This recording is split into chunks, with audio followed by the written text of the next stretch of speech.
కొత్త పింఛన్లు ఎవరైతే 2500 మరియు 4016 మరియు 6016 ఎవరైతే తీసుకోబోతున్నారో వారికైతే కొత్త డేట్ అనేది ఫిక్స్ చేయడం అయితే జరిగింది.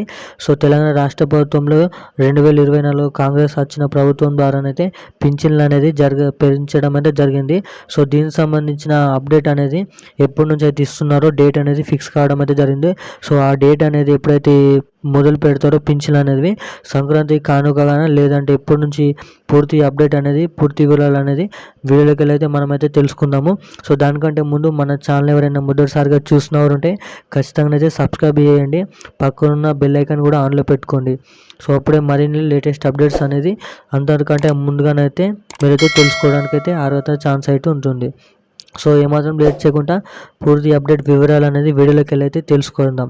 సో తెలంగాణ రాష్ట్ర వ్యాప్తంలో ఆసరా పింఛన్లకు సంబంధించిన ముఖ్యంగా మీరు మొదటిగా చేసుకోవాల్సిన పని ఏదంటే ఈకేవైసీ చేయించుకోండి. దాని తర్వాతనైతే మనకు సంబంధించిన ఈకేవైసీ తర్వాతనైతే ఆ పింఛన్ అనేది మీ అకౌంట్లో పడడానికి అయితే ఛాన్స్ అయితే ఉంటుంది. సో ఆ కొత్త నిర్ణయించిన డేట్ అనేది ఫిబ్రవరి ఎండింగ్ లోపు మరియు జనవరి ఎండింగ్ లోపు అనేది ఈ పింఛన్లు అనేవి ప్రారంభించడానికి అయితే ఛాన్స్ ఉంటుందని అయితే మనకైతే కీలక అప్డేట్ అనేది రిలీజ్ అవ్వడం అయితే జరిగింది.